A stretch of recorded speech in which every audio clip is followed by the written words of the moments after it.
Hi friends, எல்லாரும் எப்படி இருக்கீங்க? Welcome back to Ramnath Koorakadai kitchen.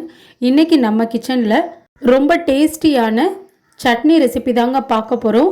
ஒரு பக்கம் நம்ம இட்லி ஊற்றி வச்சுட்டோன்னா இந்த சட்னி ரெடி ஆகிறதுக்குள்ளே இட்லியும் ரெடி ஆயிரும். அந்த அளவுக்கு 5 நிமிஷம் தாங்க இந்த சட்னி செய்கிறதுக்கான நேரம். பேச்சுலர்ஸ் பிகினர்ஸுமே இந்த சட்னியை ரொம்ப சுலபமாக செஞ்சிடலாங்க. ரொம்ப டேஸ்டியாகவும் இருக்கும். நல்ல முருகலான தோசையோடு இந்த சட்னி வச்சு சாப்பிட்டா இன்னும் 2 தோசை அதிகமாக சாப்பிட்லாம். வாங்க இந்த சுவையான சட்னி எப்படி செய்கிறதுன்னு நம்ம வீடியோக்குள்ளே போய் பார்க்கலாங்க.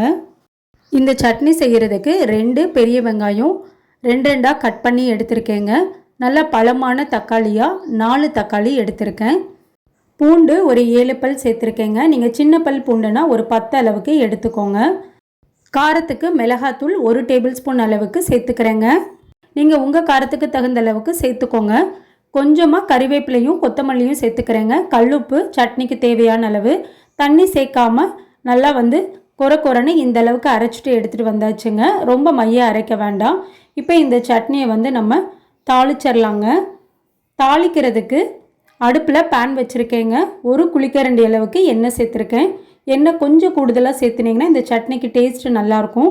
எண்ணெய் நல்லா சூடானதுக்கப்புறம் 1 டீஸ்பூன் அளவுக்கு கடுகு உளுத்தம்பருப்பு சேர்த்துக்கலாங்க.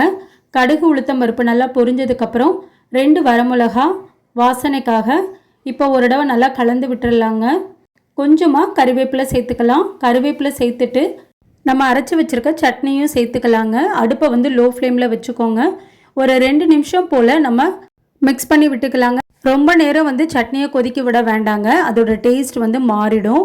அவ்வளோதான். 2 நிமிஷம் போல் நான் நல்லா மிக்ஸ் பண்ணி விட்டுட்டேன். சூப்பரான தக்காளி சட்னி ரெடிங்க. நீங்களும் நான் செஞ்ச அளவுகள் படி செஞ்சு பாருங்கள். செஞ்சு பார்த்துட்டு எப்படி இருந்ததுன்னு உங்கள் கமெண்ட்ஸை எனக்கு சொல்லுங்கள். நீங்கள் இப்போ தான் நம்ம சேனலை ஃபர்ஸ்ட் டைம் பார்க்குறீங்கன்னா ராம்நாத் கூரக்கடை கிச்சனை சப்ஸ்கிரைப் பண்ணிக்கோங்க. பக்கத்தில் இருக்க பெல் ஐக்கானை கிளிக் பண்ணிவிட்டு ஆல்ன்ற ஆப்ஷனை டிக் பண்ணிக்கோங்க. அப்போ தான் நான் போடுற புது ரெசிபீஸ் நோட்டிஃபிகேஷனில் உங்களுக்கு உடனுக்குடனே வரும்.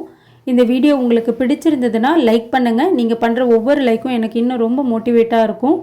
உங்கள் ஃப்ரெண்ட்ஸ் அண்ட் ஃபேமிலிக்கும் ஷேர் பண்ணுங்கள். இனி நான் வேறு ஒரு இன்ட்ரெஸ்டிங்கான ரெசிபியில் உங்களை பார்க்குறேன். தேங்க்ஸ் ஃபார் வாட்சிங்.